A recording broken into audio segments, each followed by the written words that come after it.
আসসালামু আলাইকুম। প্রথমবারের মতো দুই ছেলে হাজবেন্ড নিয়ে আমরা ওমরার উদ্দেশ্যে রওনা দিলাম। প্লেনে তখন অনেক ভিড় ছিল, বেশিরভাগই ছিল ওমরার লোকরা। ছোট দুই বাচ্চা নিয়েও প্রথমবারের মতো ওমরা যাচ্ছি। তার মধ্যে ইরান আর ইসরায়েলের যুদ্ধের কারণে অনেক সমস্যা হচ্ছিল। তার জন্য সৌদি আরবেও হামলা হয়েছে, তার জন্য ভিসা অনেক বাদ দেওয়া হয়েছে। তারপরও আল্লাহর অনেক রহমতে আমরা প্লেনের টিকিট পেয়েছিলাম। সৌদি আরবে পৌঁছানোর পরেই অনেক রাত হয়ে গিয়েছিল। তারপর আল্লাহর অনেক রহমতে আমরা পৌঁছাতে পেরেছি এবং সবার সাথে একত্রে হয়ে লাব্বাইক আল্লাহুম্মা লাব্বাইক এই ধ্বনিতে আমরা ওমরার উদ্দেশ্যে মক্কার ভিতরে প্রবেশ করতেছিলাম। এই অনুভূতি মুখে বলার মতো না। আল্লাহর কোটি শুকর যে আমরা 26 রোজার সময়, যেটা সৌদি আরবের 27 রোজা পড়ে, সেদিন আমরা ওমরা করতে পেরেছি। সৌদি আরবে 20 রোজা থেকে অনেক পরিমাণ ভিড় হয়।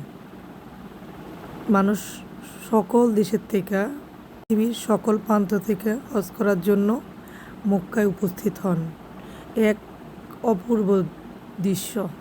প্রথম যখন কাবা দেখেছি, আল্লাহ, এ দৃশ্যর কথা মুখে বলে বোঝানো যাবে না। আল্লাহর কাছে কোটি শুকর। কিন্তু ওই সময় এত পরিমাণ মানুষের ভিড় থাকে, হজ করাটা খুবই কষ্ট হয়ে যায় ছোট বাচ্চাদের নিয়ে। তারপরও আল্লাহর অনেক রহমত, আমরা সুষ্ঠুভাবে ওমরা করে আসতে পেরেছি। সৌদি আরব, মক্কা, মদিনা অপূর্ব সুন্দর এক জায়গা, যেখানে বারবার যেতে ইচ্ছা করবে, বারবার মন ছুটে যাবে। আর এই দৃশ্য যে একবার নিজের চোখে না দেখবে সে বুঝতে পারবে না। এই কবুতরগুলো কোনো ভয় পায় না, কাউকে ভয় পায় না। মনে হয় তারা শুধুমাত্র হাজিদের জন্য অপেক্ষা করছে। সুবহানাল্লাহ, আলহামদুলিল্লাহ।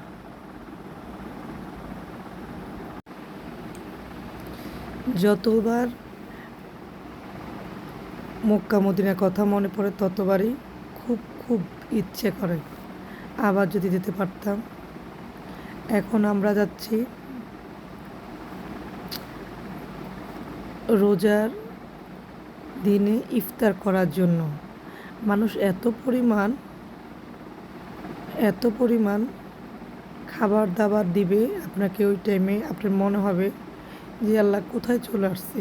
বেহেশতের মধ্যে যার যা আছে সব নিয়ে আসে, কেউ কি একটু খাওয়ানোর জন্য, সামান্য একটু সওয়াবের আশায়। ধনী গরিব সবাই কিছু না কিছু খাওয়ানোর চেষ্টা করে। আমি আমার লাইফে ফার্স্ট টাইম এরকম অভিজ্ঞতার সম্মুখীন হয়েছি, যেটা আমার জীবনে ধন্য করে দিয়েছে। সুবহানাল্লাহ। আমি এই মক্কার কথা কখনোই ভুলব না। আল্লাহ আমাকে বারবার তৌফিক দিক, এই রমজান মাসে খুব কষ্ট হোক, তারপরে যে এই সবার সাথে অনেক দেশের মানুষের সাথে ইফতার করাটা। সুবহানাল্লাহ। কত মানুষ কত কিছু নিয়ে আসে একটু মানুষকে খাওয়ানোর জন্য, একটু সওয়াবের আশায়। নারী পুরুষ আলাদাভাবে এখানে আপনার ইফতার করে, নামাজ পড়ে। যতবারই আমি মক্কার কথা মনে পড়ে ভিতরে খুব চায় যে আরেকবার যদি আমি দেখতে পারতাম, আরেকবার যদি যেতে পারতাম। ইনশাল্লাহ আল্লাহ আমাদের সবাইকে মক্কা মদিনা দেখার মতো তৌফিক দান করুক।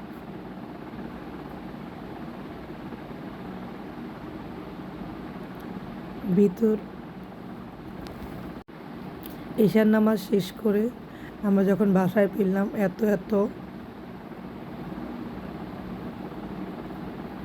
এটা হয়েছে আমরা দ্বিতীয়বার আবার যখন উমরা করতে যাব তখন আয়েশা মসজিদ, যেখান থেকে আবার গোসল করে উমরার কাপড় পরিধান করতে হয়।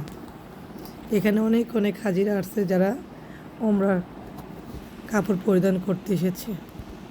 সেখানে 2 রাকাত নফল নামাজ পড়ে উমরার কাপড় পরিধান করে আবার বের হলাম মক্কার উদ্দেশ্যে আরেকটা উমরা করার ইচ্ছায়।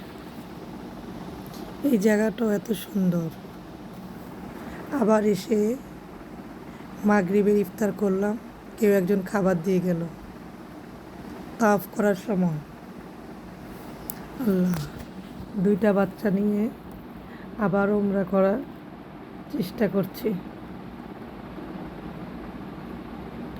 লাব্বাইক আল্লাহুম্মা লাব্বাইক, লাব্বাইক আল্লাহুম্মা লা শারিকা লাক লাব্বাইক, ইন্নাল হামদা ওয়া নি'মাতাক লাকাল মুলক লা শারিকা লাক। এই ধ্বনিতে সবাই যখন চত্বর দিচ্ছিল তখন সবাই আল্লাহর কাছে একটাই চাওয়া, তাদের ইচ্ছা যে পূরণ হোক, তাদের উমরা যে কবুল হোক।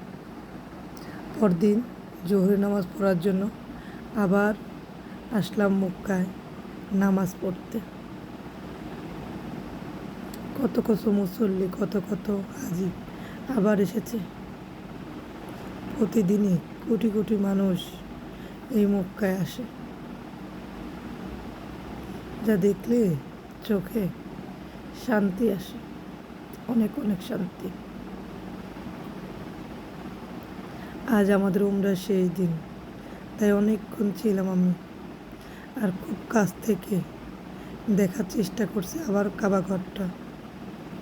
যে কাবাঘর দেখলে চোখ শীতল হয়ে যায়, মন নরম হয়ে যায়, চোখের পানি গল গল করে পড়তে থাকে। একটু চাওয়া একটু পাওয়া আল্লাহর কাছে। সুবহানাল্লাহ।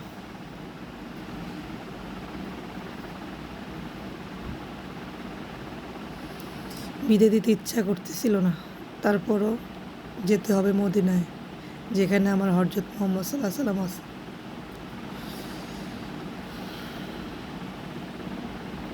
চলে যাচ্ছি মক্কা ছেড়ে মদিনায়।